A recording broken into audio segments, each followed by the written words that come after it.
Bismillahirrahmanirrahim. Assalamu alaikum dear students. Today we present lecture number 1 of chapter number 3 Object Oriented Programming in C++, जिसमें हम discuss करेंगे सबसे पहले programme को, then software को, फिर प्रोग्रामिंग लैंग्वेजेस को, फिर उसके बाद हम डिस्कस करेंगे लैंग्वेज ट्रांसलेटर्स को।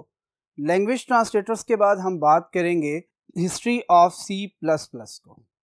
सबसे पहले देखते हैं फर्स्ट बोर्ड पे प्रोग्राम्स के हवाले से। प्रोग्राम के बारे में डिस्कस करता क्या है, पहले पॉइंट पे अगर हम गौर करें, set of instructions that perform some specific task. वो टास्क जो कि स्पेसिफिक हैं, जो कि कोई ना कोई इंस्ट्रक्शंस के जरिए परफॉर्म करवाए जा रहे होते हैं, वो क्या कहलाता है? आपका प्रोग्राम कहलाता है। लेकिन प्रोग्राम के साथ जो मेन चीज आ रही है, जो दूसरा पॉइंट आ रहा है, वो क्या कह रहा है कि ये छोटा होता है, सिंगल ब्लॉक ऑफ कोड होता है, इसी वजह से इसका जो साइज है वो क्या है? कम है। ठीक है। जबकि अगर हम सॉफ्टवेयर को डिस्कस करें तो वो क्या कहता है? These are the set of programs जो कि एंटायर कंप्लीट एप्लीकेशन को क्या कर रहे होते हैं? एग्जीक्यूट करवा रहे होते हैं। अब जब कंप्लीट एप्लीकेशन की बात की जा रही होती है तो उसका मतलब है वो किसी एक छोटे से प्रोग्राम के ऊपर बेस नहीं कर रही, बल्कि उसके अंदर बहुत से प्रोग्राम जो उनसे हैं वो शामिल हैं और वो कंप्लीट एक पैकेज की फॉर्म में है और वो कंप्लीट सब एक दूसरे के साथ मिलकर काम कर रहे होते हैं। और इसी वजह से जब वो छोटे छोटे प्रोग्राम मिल जाते हैं तो उनका size as compare to program वो क्या हो जाता है? बढ़ जाता है। यहां पर आप देखें कि हमने प्रोग्राम और सॉफ्टवेयर की मेन बात कर ली है। यहां से हमें पता हो गया कि प्रोग्राम जो है वो एक लिमिटेड टास्क परफॉर्म कर रहा होता है। जैसे हम अक्सर बात करते हैं कि राइट अ प्रोग्राम, हम बहुत काम जो से ये बात करते हैं कि जी हम राइट अ सॉफ्टवेयर। और प्रोग्राम के लिए किसी डेवलपमेंट टूल की जो सी है वो जरूरत नहीं पड़ती। अब डेवलपमेंट टूल की बात करें तो मैं ये कहूँगा कि हम उसके लिए कोई मॉडल जो है वो स्पेसिफिकली फॉलो नहीं कर रहे होते। जबकि हम बात करें कि जी हमने एक सॉफ्टवेयर डिज़ाइन करना है तो सॉफ्टवेयर के लिए हम बात क्या कर रहे होंगे कि सॉफ्टवेयर के अंदर हम किसी ना किसी मॉडल को यूज कर रहे होंगे। फॉर एग्जांपल हम सॉफ्टवेयर डेवलपमेंट लाइफ साइकिल, जिसे हम SDLC कहते हैं, हम उसको फॉलो कर रहे होंगे। डियर स्टूडेंट्स, इसका मतलब यहां पे हुआ कि जी जब हम सॉफ्टवेयर डिजाइन कर रहे हैं तो उसके लिए हमें डॉक्यूमेंटेशन भी करनी पड़ेगी, उसके लिए कोई एक मॉडल को जो है फॉलो करना पड़ेगा, उसके अंदर मौजूद तमाम के तमाम स्टेप्स को फॉलो करना पड़ेगा। जबकि प्रोग्राम्स की सिंपल बात करें तो प्रोग्राम की अगर स्टेटमेंट हमें बता रही हो कि जी टेबल लिखना है तो हम क्या कर रहे होंगे? उस टेबल की सिर्फ डिस्कशन करेंगे। आई होप कि यह बोर्ड नंबर 1 के ऊपर जो भी आपका है वो सब आपको अंडरस्टैंड हो चुका होगा। Now move towards the next board. अब हम देखते हैं प्रोग्रामिंग लैंग्वेजेस को। तो प्रोग्रामिंग लैंग्वेजेस में बात क्या की जाती है? देखें, अगर आम लिहाज से देखा जाए, आम रूटीन में बात की जाए अगर, तो बहुत आसान सी बात में हम बात करते हैं कि हम जब दो या दो से ज़्यादा लोग बात करना चाहते हैं, एक दूसरे के साथ कम्युनिकेशन करना चाहते हैं, तो हमें किसी ना किसी लैंग्वेज का सहारा लेना पड़ता है। अगर लैंग्वेज नहीं होगी तो हम आपस में किसी किस्म की बात नहीं कर सकते। तो लिहाजा लैंग्वेज क्या है? एक वे ऑफ कम्युनिकेशन है बिटवीन पीपल। सेम जहां पर बात करेंगे प्रोग्रामिंग लैंग्वेज की, तो प्रोग्रामिंग लैंग्वेज की बात करते हुए हमें पता यह चलता है कि जी programming language basically way of communication है between the user and a computer. यानी कि कंप्यूटर के साथ अगर कम्युनिकेट करना है, उसे कोई इंस्ट्रक्शन देनी है, तो वो किस फॉर्म में दी जाएगी? वो प्रोग्रामिंग लैंग्वेज की फॉर्म में दी जा रही है। अब प्रोग्रामिंग लैंग्वेज की बात करें तो मोस्टली अगर बात की जाए तो ये सारी की सारी जो इंस्ट्रक्शंस हैं या जो इनके साथ कम्युनिकेशन की जा रही होती है कंप्यूटर के साथ, वो सिर्फ और सिर्फ प्रोग्रामर ही कर रहा होता है। अब अगर देखें तो हम प्रोग्रामिंग लैंग्वेजेस की टाइप्स को, तो हमें पता चलता है कि बेसिकली 2 टाइप्स हैं। पहली टाइप आपकी कौन सी है? लो लेवल लैंग्वेजेस। ठीक है, लो लेवल लैंग्वेजेस कौन सी होती हैं? जिसके बारे में कहा जाता है these are close to computer understandable form. यानी कि वो लैंग्वेजेस जो कि कंप्यूटर इजीली अंडरस्टैंड कर सकता है, these are known as low level languages. वो तमाम लैंग्वेजेस जो कि आपकी कौन सी हैं? Close to human understandable form है, वो सारी की सारी आपकी क्या कहते हैं? हाई लेवल लैंग्वेजेस कहते हैं। अब अगर हम बात करें लो लेवल लैंग्वेजेस की ही, तो हमें नजर आएगा कि लो लेवल लैंग्वेजेस के अंदर आपकी फर्दर दो कैटेगरीज, उन दो कैटेगरीज के अंदर कौन कौन सी लैंग्वेजेस है। सबसे पहले बात करते हैं तो मशीन लैंग्वेज की। मशीन लैंग्वेज के बारे में कहा जाता है कि इट्स अ नेटिव लैंग्वेज, यानी कि ये कंप्यूटर की अपनी जबान है, यानी कि ये मशीन की अपनी जबान है। लेकिन एक बात, हर मशीन की अपनी नेटिव लैंग्वेज होती है, हर मशीन की अपनी लैंग्वेज होती है, ये जरूरी समझ। अब नेटिव लैंग्वेज की बात करना तो बहुत आसान है, नेटिव लैंग्वेज के बारे में पता चल जाता है कि ये कंप्यूटर या किसी मशीन की लैंग्वेज है, लेकिन ये लिखी जो जा रही होती है उसके बारे में कहा जाता है कि ये बाइनरी फॉर्म में लिखी जा रही है। और बाइनरी फॉर्म के अंदर कहते हैं कि जो कोड्स इस्तेमाल किए जा रहे होते हैं वो सारे के सारे किस फॉर्म में होते हैं, जीरोज एंड वंस की फॉर्म में होते हैं। लिहाजा ये लैंग्वेज मोस्टली जो यूज की जा रही होती है वो कहते हैं हार्डवेयर लेवल पे इस्तेमाल की जा रही होती है, और डायरेक्टली हार्डवेयर के साथ इसकी इंटरेक्शन की जा रही होती है, और ये easily understandable by the hardware होती है। दूसरी लैंग्वेज की तरफ चलें जिसके बारे में कहा जाता है असेंबली लैंग्वेज है।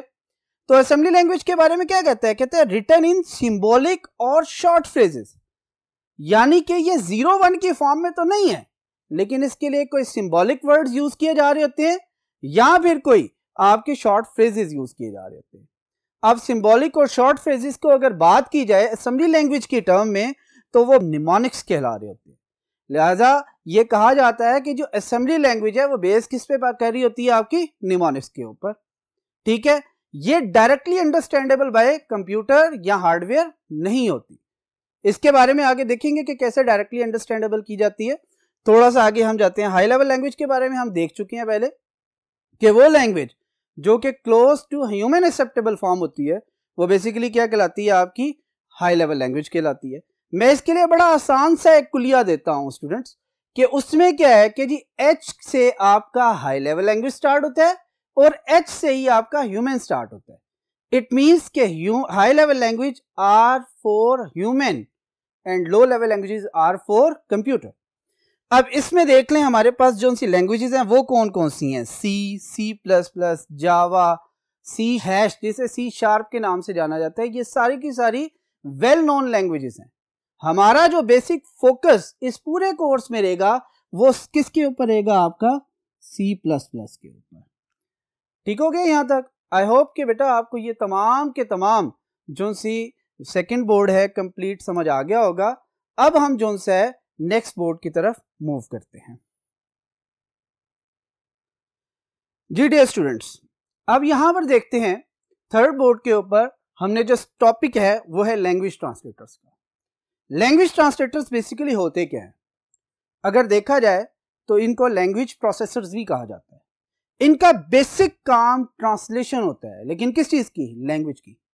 अभी हम लास्ट बोर्ड पे ये पढ़ के आए हैं कि जी कुछ लैंग्वेजेस ऐसी हैं जो कि ह्यूमन एक्सेप्टेबल फॉर्म में है, जो कि डायरेक्टली आपका कंप्यूटर अंडरस्टैंड नहीं कर सकता, जिसमें हमने देखा था कि एक तो असेंबली लैंग्वेज और इसके साथ साथ आपकी जितनी भी हाई लेवल लैंग्वेजेस हैं, वो C है, वो C++ है, वो जावा है, वो C# है।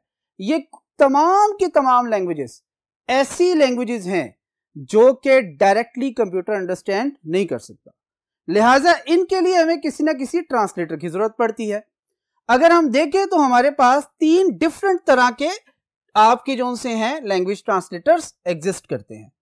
फर्स्ट वन आपका क्या है, असेंबलर। सेकंड वन आपका क्या है, इंटरप्रेटर। थर्ड वन आपका क्या है, कंपाइलर।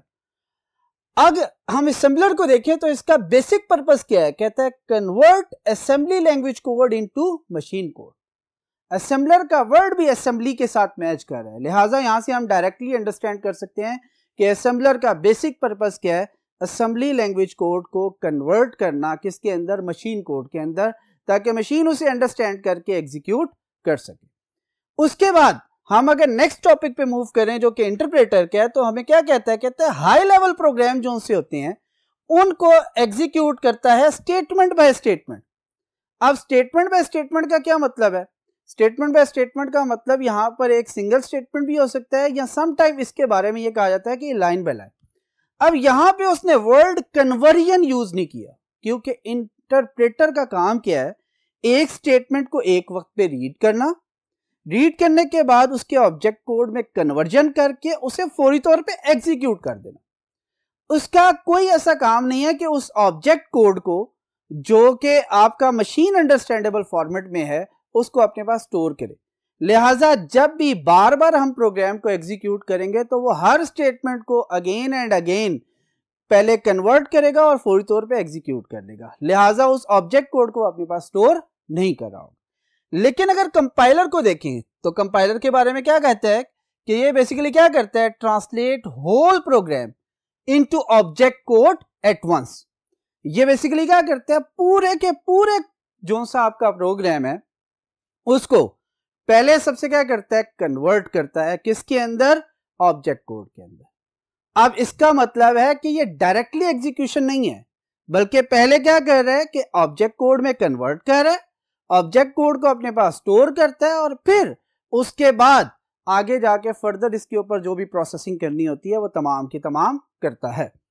अब यहां पे एक चीज ये मैं बता दूं कि ये ट्रांसलेशन उसी वक्त कंप्लीटली फुलफिल हो सकती है जब आपके प्रोग्राम के अंदर कोई एरर नहीं होगा। अगर प्रोग्राम के अंदर एक भी एरर है तो ये जो सा कंपाइलर है आपके प्रोग्राम को ट्रांसलेट नहीं करता, बल्कि एक एरर लिस्ट मेंटेन करना शुरू कर देता है और तब तक आपके प्रोग्राम को कंपाइल करके ऑब्जेक्ट कोड में चेंज नहीं करता जब तक कि आपके प्रोग्राम एरर फ्री ना हो जाए। अगर आपके प्रोग्राम के अंदर एक भी एरर है तो ये उसे ऑब्जेक्ट कोड के अंदर चेंज नहीं करेगा। नाउ अब हम चलते हैं जो टॉपिक है history of C plus plus की तरफ। History of C plus plus में अगर देखा जाए तो हमें पता चलता है जो बयार्न स्ट्रॉस्ट्रप है उसका बेसिक काम क्या था कि उसने इस लैंग्वेज को डेवलप किया था। अब डेवलप किया कब गया था, 1980s में, वो भी अर्ली। और बेसिकली किस जगह पे डेवलप किया गया था, जब देखते हैं तो पता चलता है कि बेल लैब्स।